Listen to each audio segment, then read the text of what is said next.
somewhere above the clouds, at 45,000 feet, where the air is thin and the world below looks like a distant memory. There exists a level of travel that most people will never experience, not even close. This is not about getting from point A to point B. This is about how you arrive. This is about the statement you make before you ever set foot on the ground. This is about the kind of freedom that cannot be purchased with a credit card or earned through a frequent flyer program. This is the world of billionaire private aviation in 2026.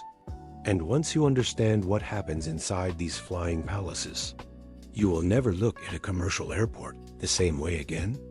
Let us begin with a number: $147 million. That is the entry price for a Bombardier Global 8000, the aircraft widely considered the crown jewel of ultra-long-range private aviation this year. $147 million for a machine that carries fewer than 17 passengers. And yet, for the individuals who own them, this number is not a sacrifice. It is barely a footnote in a portfolio worth billions. A Global 8000 is not simply an airplane. It is a philosophy made airborne. Its cabin stretches over 49 feet in length, divided into distinct living zones that rival the interior design of the most exclusive penthouses in Manhattan or Monaco. There is a forward lounge where conversations happen over single malt scotch that costs more per bottle than most people earn in a month. There is a private stateroom with a full-sized bed, temperature-controlled to the exact degree the owner prefers, so that when they land in Dubai or Singapore or Sao Paulo, they step off the aircraft not exhausted, but rested, composed, and ready to move billions of dollars with the confidence of someone who slept in a five-star hotel at 43,000 feet. Because that is precisely what they did. But the Global 8000 is only one chapter in a much larger story. In 2026, the world of private aviation has evolved into something that would have seemed fictional just a decade ago. The ultra-wealthy no longer simply own jets. They curate fleets. Consider the aviation portfolio of a modern tech billionaire. On a given Tuesday morning, a Gulfstream G700 sits ready at Teterboro Airport in New Jersey. Its engines warm, its crew of 5 already briefed, its galley stocked with organic cold-pressed juices, freshly prepared sushi, and a selection of French cheeses flown in from Lyon the previous evening. The destination? A private island in the Maldives, for a long weekend that will cost more in fuel and crew than most families spend on housing in 3 years. The G700 itself is a masterpiece of engineering and indulgence. Its cabin pressure is maintained at a level equivalent to just 2,000 feet of altitude, meaning passengers arrive at their destination feeling refreshed rather than dehydrated. The windows, the largest ever fitted on a business jet, flood the interior with natural light that makes the cream-colored leather seats glow with a warmth that photographs cannot fully capture. The noise cancellation is so precise, so absolute, that you can hold a whispered conversation at the front of the aircraft and not be heard 3 feet away. This is not comfort. This is acoustic architecture. This is science in the service of luxury. Now let us talk about what happens before the aircraft ever leaves the ground. Because for the billionaire traveler, the experience begins long before takeoff. There are no security lines. There are no boarding announcements. There are no strangers placing their bags in your overhead compartment. The private terminal, known as an FBO or fixed base operator, is a world entirely unto itself.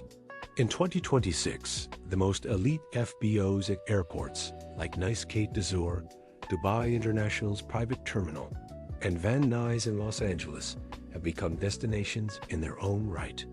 Imagine stepping out of a Rolls-Royce Cullinan, the driver opening your door before the wheels have fully stopped turning, and walking into a space that resembles a high-end hotel lobby more than anything related to aviation. The floors are marble. The staff-to-guest ratio is closer to a private members club than an airport. There is a sommelier. There is a dedicated concierge who already knows your name, your preferred seat temperature, and the fact that you do not drink caffeine after 2 in the afternoon? Your luggage has already been loaded. Your flight plan has already been filed. The only thing required of you is to walk across the tarmac, climb a short staircase, and settle into a seat that cost more to design and manufacture than a luxury automobile. Minutes later, you are airborne. The city disappears beneath you.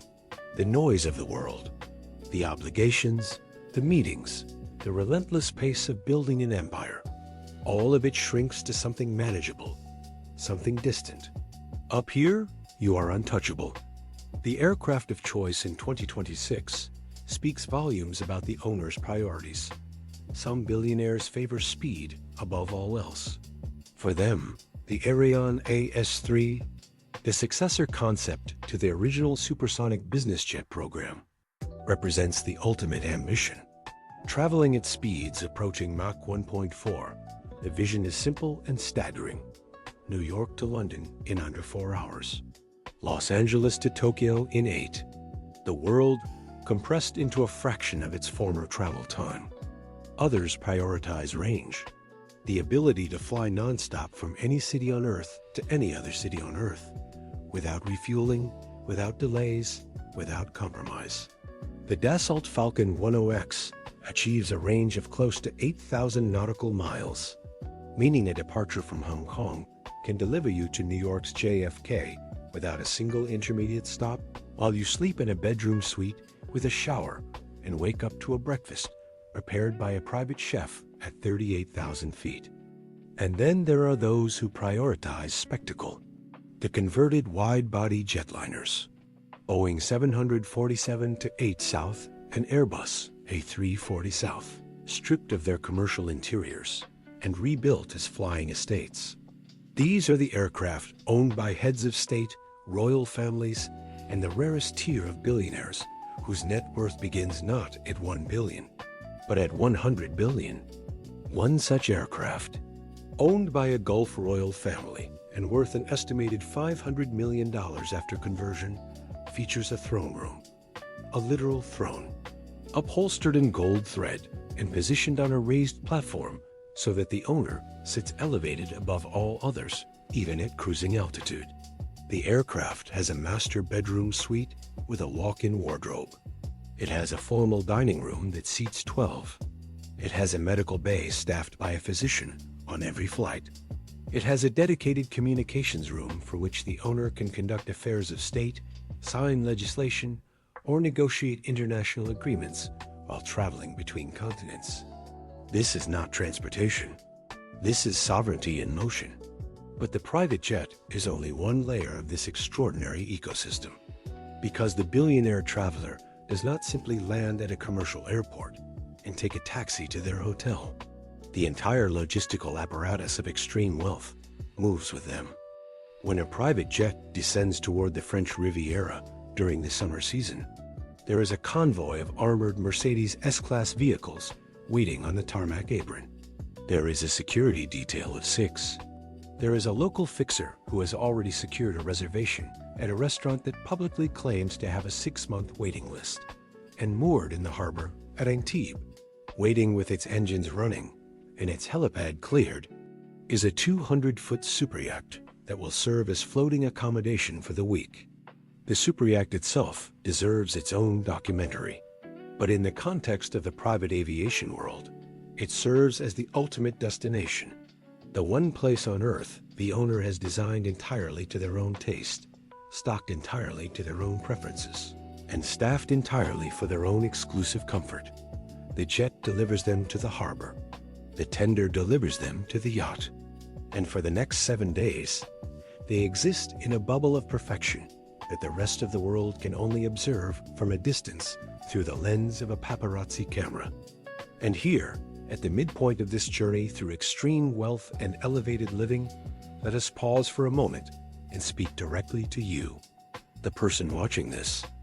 If the world of billionaire private jets stirs something in you, if watching this level of success makes you feel not envious, but hungry, then there is a resource in the description of this video that I genuinely recommend you explore.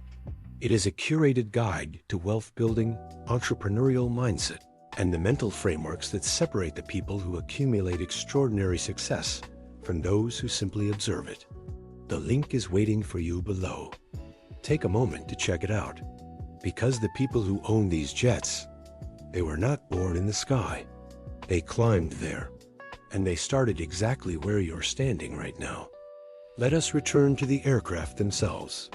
Because in 2026, the technology inside these jets has reached levels of sophistication that blur the line between aviation and science fiction. The latest Gulfstream and Bombardier interiors are now equipped with circadian lighting systems, panels of LEDs that gradually shift in color temperature and intensity throughout the flight to align with the destination's time zone. By the time the aircraft touches down in Tokyo, after a 13-hour flight from New York, the passenger's body has been gently, almost imperceptibly, guided toward Tokyo time. The jet lag that cripples ordinary travelers does not exist here. It has been engineered away. The entertainment systems are connected via satellite to streaming libraries with zero buffering, zero compression artifacts, displayed on screens that cost more individually than a mid-range family car. The Wi-Fi speeds rival a fiber optic office connection. The Billionaire does not disconnect when they board their aircraft. They remain fully operative, fully productive, fully present in the global business theater, even at 40,000 feet over the Atlantic Ocean. The food served on these flights deserves particular attention. The private chef, often a Michelin-starred talent or a graduate of the world's most prestigious culinary academies, has prepared a menu in advance based on the owner's dietary preferences, allergies, and current health goals. Tonight's dinner might be a hand-dyed scallop from the coast of Brittany, seared in clarified butter and served alongside a reduction of 30-year-old Burgundy. The wine list is maintained in a temperature-controlled cabinet and curated by a sommelier who has traveled to the vineyards personally. This is not airplane food. This is culinary theater, performed at altitude, for an audience of one. There is a conversation happening in 2026 about the next frontier of private aviation, and it is moving faster than most people realize. Electric vertical takeoff and landing vehicles, eVTOLs, are no longer concepts in a design studio. Companies like Joby Aviation and Lilium have deployed early commercial units, and the ultra-wealthy have already begun integrating them into their travel ecosystems. Picture this. The private jet lands at a major international airport, but instead of navigating the ground transport chaos of a city like London or Los Angeles, the passenger steps from the jet directly onto a dedicated skypad where a personal eVTOL waits, silent, electric, elegant, to carry them directly to the rooftop landing pad of their private residence or hotel. Door-to-door travel time from aircraft to bedroom, under 20 minutes. No roads, no traffic, no compromise. The Billionaire of 2026 does not travel through the city. They travel over it. And yet, for all the technology, all the engineering, all the staggering sums of money involved in this world, the most profound element of billionaire private aviation is something far simpler.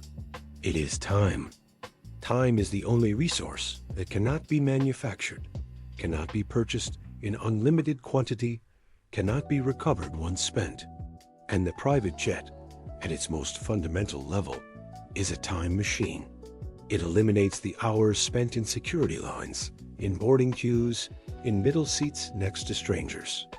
It eliminates the layovers, the delays, the indignities that even the most resilient traveler eventually finds exhausting. For someone whose time is worth $10,000 per hour, or $50,000 or more, the mathematics of private aviation are not a luxury. They are a logical necessity.